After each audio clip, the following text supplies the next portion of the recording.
আসসালামু আলাইকুম। লাউ বাইয়ের বাগান আসলাম এখন। এটা লাউ বাইয়ের পুরাতন বাগান। তো এইটা হলো লাউ বাইয়ের এবার নতুন করছে, মাশাল্লাহ সুন্দর আছে। গাছ গাছ গাছ সুন্দর আছে। ওই বাতর দিয়ে যাই।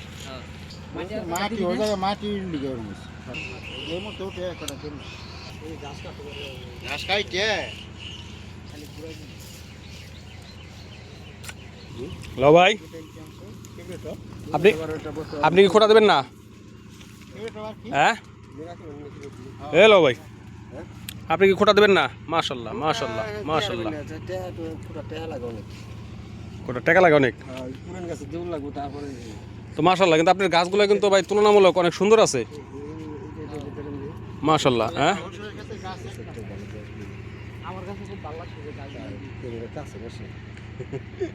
সমস্যা নাই, এটা পরে দেখলে ভালো লাগবো। মাশাল্লাহ মাশাল্লাহ মাশাল্লাহ। তাহলে সার তো অল্প অল্প করে 15 দিন পর পরই দেওয়া পরে হিসেবে, তাই না? হ্যাঁ, গ্যাপে গ্যাপে মারেন, তাই না? মানে একবার বেশি না দিয়ে। হ্যাঁ হ্যাঁ হ্যাঁ, ওটা না, ওটা আরো আগে দেওয়া দরকার ছিল। আরো আগে দিলে পরে গাছ আরো সুন্দর হইতো। এই যে যে কৃমিগুলো আছে না, ব্রাঞ্চগুলো, এগুলো ভেঙে দিবেন। মাশাল্লাহ গাছ না, আপনার ই আছে, সুন্দর আছে।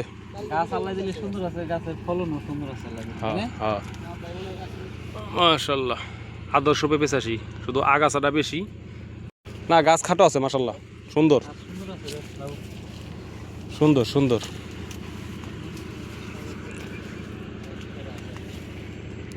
মাশাল্লাহ মাশাল্লাহ মাশাল্লাহ। তবে পেঁপে চাষে মাটিটাও খুব জরুরি ভাই, মাটিটাও খুব জরুরি। মানে পেঁপে চাষ করতে গেলে পরে জমির মাটিটাও খুব কিন্তু ভালো মাটি হলে পরে গাছ কিন্তু খুব সুন্দর থাকে।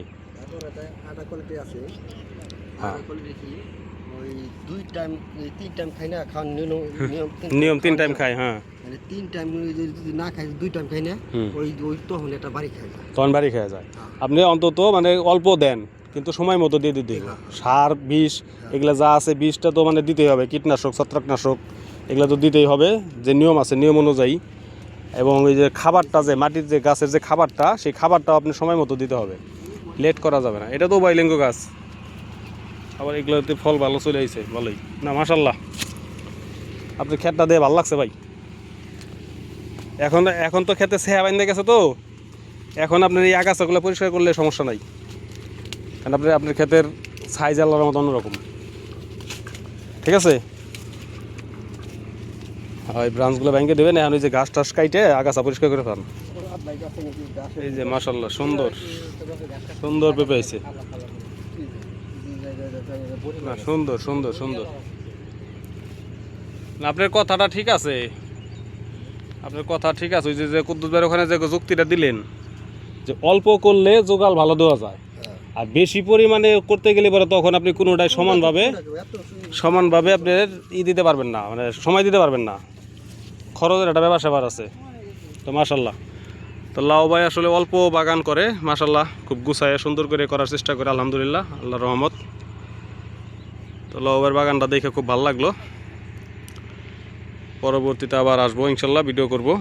পেঁপে হারভেস্ট করার সময় চলে আসবে আল্লাহর রহমত। আল্লাহ চাইলে 15-20 দিনের ভিতরেই যাই হোক কিছু মনে হয় হারভেস্ট করা যাবো, ছেড়া যাবো নাকি? হ্যাঁ, এই যে অনেকেই তো দেখলাম, মাশাল্লাহ সুন্দর। তো সবাই ভালো থাকবেন। আমরা যারা পেঁপে চাষি আছি, আমাদের সবার জন্য দোয়া করবেন। সবাই দেখে শুনে বুঝে তারপরে চাষাবাদ করবেন। দেওয়ার মালিক আল্লাহ। সবাই ভালো থাকবেন। আসসালামু আলাইকুম।